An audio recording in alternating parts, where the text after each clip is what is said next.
I'm taking a look at the round 5 tiebreaks from the FIDE World Cup knockout tournament in Goa. I'm going to show you 3 of the matches and I want to get straight into the action. Here's the match between Sam Shankland from the States against Daniel Dubov, playing under the FIDE flag.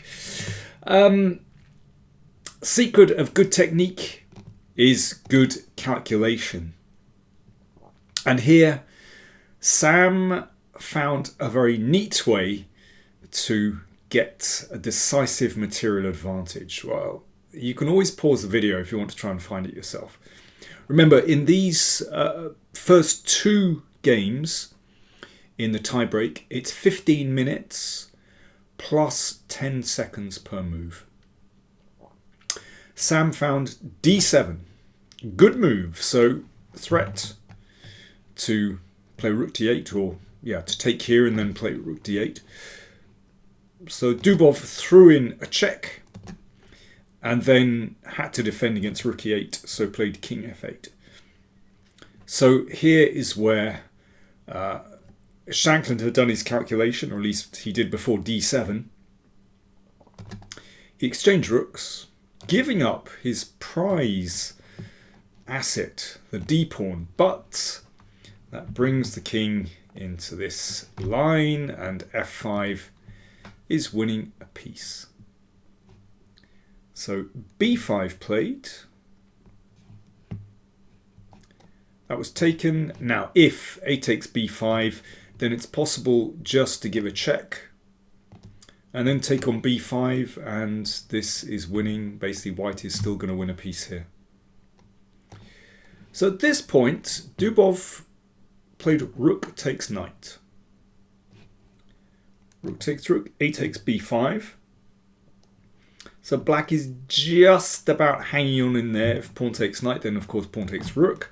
So a check. So if the king comes up, then that can be taken and then the pawn goes through. So knight d8 forced. And rook c7 from Shankland. King f8.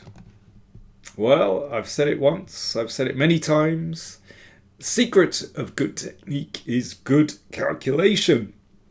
So, now's the time for you to think, okay, how can I possibly finish this one off? White to play. This is very nice, very neat finish, not too difficult. You ever think? I'll have a drink. Cheers.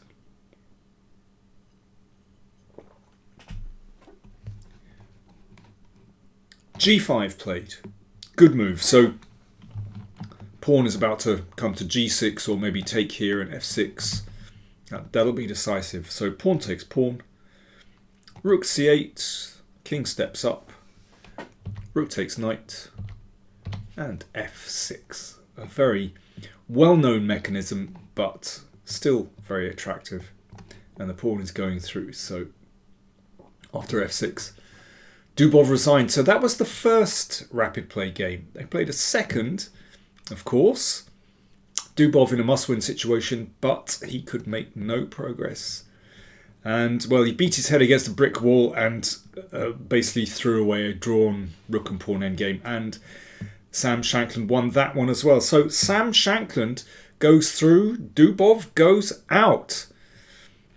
That's an excellent win for Sam the man. Good stuff. Next up, the match between Harikrishna and Jose Martinez. So I just find this a really intriguing matchup. We've got Harikrishna, a superstar of Indian chess. It's been rated well over 2700 in classical chess. This is like old power against new power. We have Jose Martinez, a blitz superstar, an online blitz superstar. But can he actually translate that incredible online strength into success at the World Cup? Well, so far it's been working in classical chess. But of course, when it comes to tie breaks, then Martinez really comes into his own. And, well, the first 2 games were drawn. That's in the 15 minutes. So they went into the 10-minute, 2 10-minute games after that.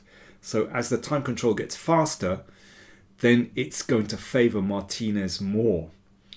So let's take a look. This is the first 10-minute game. This is after move 41, and Martinez has the advantage. He's managed to break Harikrishna's queenside pawns and blockade those double pawns. They're going nowhere. And he has a nice kingside pawn majority backed up by the king. The king is beautifully placed. And here he's started things rolling on the king side. Now, if h3, I mean, ideally that's what white would like to play, but I can imagine Harikrishna was concerned about the rook becoming active, hassling these pawns, but also hassling the king. The king is not well placed. Once rook number 2 comes in, this could be really nasty. So Harikrishna made a practical choice here. He decided to mix things up and take the pawn and then defend it. The only problem is, just look at these pawns. I mean,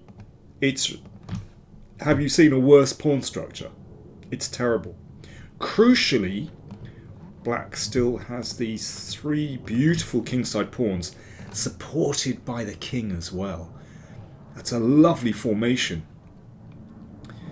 I mean, I've had this so often in Sicilian games where white's kingside pawn majority rolls, or not just in the middle game, but in the end game, typically actually. King g4, hassling the rook. Which step to the side? King f4. Yeah, now if rook h3, then g4 is very strong. So Hari just took on a7. He's looking for counterplay with this pawn. Rook takes h5, threatening to take here. h3. f5, so that pawn majority is starting to roll. And the king is beautifully safe on f4, actually, and can support the pawns. a4, Harikrishna looking for counterplay. I mean, there are various ways for black to play this. You could play e4 straight away. But rook h6, interesting move. He just wants to play here. King d2, e4, a5, and now rook a6. Rook f7, that's an interesting one. Sometimes rook g4 check is a possibility, but in fact it's not a big deal. There's a very nice line here actually. After rook g4, the king can come forward. This didn't happen, but just watch this. You can actually hassle the king. There's a beautiful move. This just shows actually white's king can be in trouble. Of course, if that's taken, then this leads to checkmate. And after this one, well, the rook comes back. Yeah, basically the king is in huge trouble, and yeah, these pawns are just fantastic. Anyway, that didn't happen. King e2. Rook h4, so just putting an end to any rook g4 ideas.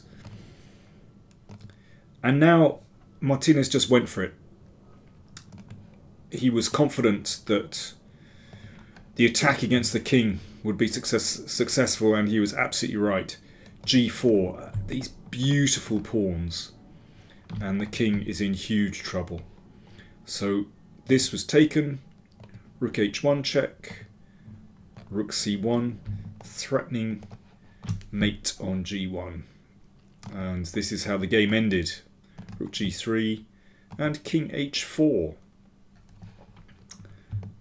There's no good defense to rook g1 mate. Very smooth, but as I've said, I've seen that kind of thing. I've played that kind of endgame so often. It's, you know, people often think that the Sicilian is, you know, a wild. It leads to really wild middle game positions and, you know, wild attacks. I tell you, very often it results in endgames that are simply better for black positionally, and that was very typical of this game. Now, that meant that in the next game, Harikrishna was in a must-win situation. And he tried to complicate things, but actually Martinez had everything under control. And in this position, so Martinez playing white, he played g4. Martinez played in a very controlled way. It's very interesting, very pragmatic way. I think, that's typical of an experienced rapid play player, actually. He didn't risk too much. He just had a very good feel for the position, what he could get away with, what would be too complicated. g4 is very strong. If queen e4, then white exchanges and plays g5. So because the knight defends the queen, then queen exchange forced, and then of course f7 drops. So that's obviously very good for white. Harikrishna played queen c2, but this, I'm afraid, failed to knight takes f7. A crushing blow. Of course, if that's taken, then queen f7. And, well, the writing was on the wall. Knight d6. Black is utterly lost here. Well, Martinez saw that he could force a draw. He played knight c8. The rook came back. Knight d6. And just needed a draw to go through, and that was that. Of course, this is a winning position for white. Rook c1, for example, is winning. And if once the queen moves away, you can take here and give a big check at the end. Game over. But, okay. Martinez was just playing very securely. He saw he could force a draw. Good enough. He goes through. So, very, very impressive. He really is the breakout star of this World Cup. Fantastic stuff. The match between Alexander Donchenko from Germany and Leuang Lem from Vietnam was absolutely crazy. They traded wins and losses. So they went through 2 15-minute games, 2 10-minute games, and that brought us to 2 5-minute games. 5 minutes plus 3 seconds per move. First of these games was a draw. So this is the second 5-minute game. And it's a really difficult position. Nimzo Indian, as is so often the case, white has 2 bishops and a very nice centre. But you can see that Lei has really good coordination. And these pieces, well, they might come into the c4 square. Tricky position. If white can get things going in the centre on the king side, great. I think in a 5-minute game, of course, one cannot expect too much accuracy. And here, one really needs to tread carefully for both sides. This is all said with a great deal of hindsight. Queen c3 is a good move because it means this bishop can't move out, obviously because it's protecting the rook. And that rook doesn't have an easy square to go to. And it could be that black is going to follow up either with knight c4 or perhaps bishop c4. I mean, first things first, the d pawn is attacked. So it looks risky to sort of throw the queen in, but actually it's a good move. Lei played what to my eyes is kind of a very sound positional move. It just feels like the right way to go for black. You activate this bishop, you block out white's bishop. Of course, if the bishops are exchanged, then that really helps black. The knight will land on a really nice square, or maybe even queen takes as well, but definitely exchanging those bishops. We know getting rid of one of those bishops when your opponent has the bishop pair is desirable. So, bishop c4, it just feels like a good move. But it's a mistake, because after bishop g5, that pin is very, very annoying. You see it so often in Nimzo that because black no longer has a dark squared bishop, remember it was traded off on c3, then if white manages to get this in, sometimes it can be really difficult, and that's the case here. How exactly does black defend against this? You can't play queen e7, of course that'll allow e5, for example. Lei played bishop takes bishop, and Donchenko took the opportunity to just break those kingside pawns, and this is trouble when there's a queen ready to move to the king side on this diagonal somewhere, and also the knight might come into h5, and probably one of the rooks is ready to swing up. Black's king is in massive trouble. You know, you need to pack the king side with pieces. Not so easy. Queen c3. So Lei's trying to, you know, use the activity of the major pieces to get some counterplay, but rook d2, super solid, defending the d pawn, but also the rook wants to come up to d3, attacking the queen, and then it'll swing over to the king side. King h8, an understandable move, but actually the king is a bit of a sitting target. And now queen f3, targeting that weak pawn on f6. Queen e7, knight h5, and black is collapsing here. And this is a dream position for white to play because there's no real counterplay. Knight c6 played.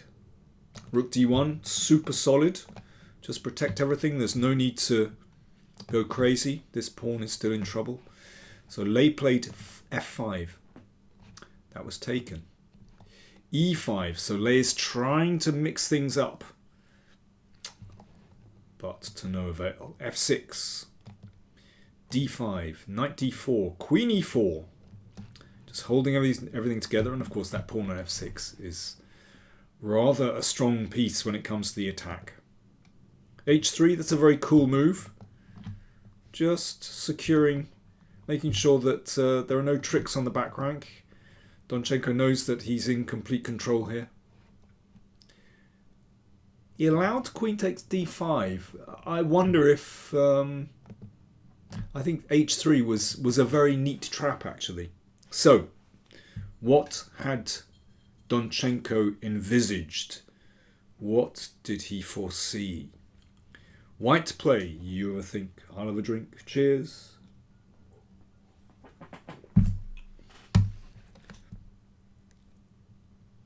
Hopefully you've spotted this. Queen g4. Threatening mate. Rook g8.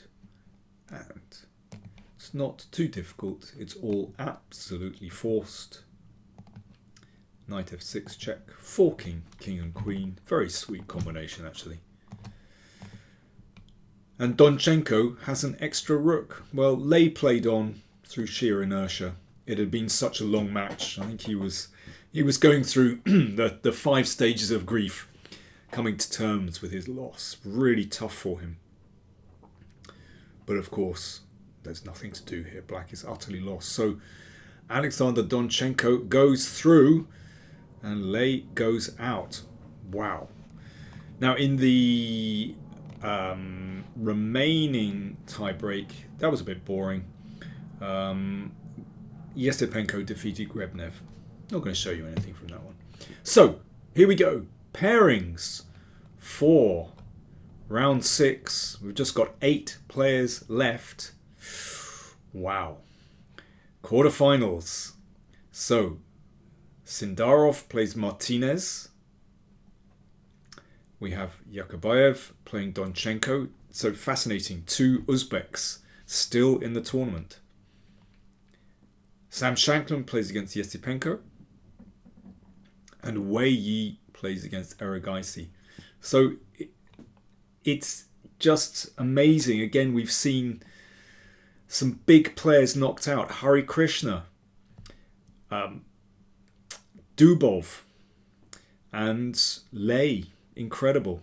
You know, the tournament is full of surprises, but absolutely fascinating. Who's going to get through? Well, you know, if I were to put money on anyone, well, I would say Wei Yi and Eric Geisy are the favourites, but they play against each other. Anything could happen. And yeah, I'm fascinated to see how Jose Martinez plays. Can he make it through? It would just be incredible if he manages to make it through to the candidates. He's getting close. Hope you enjoyed that. See you soon.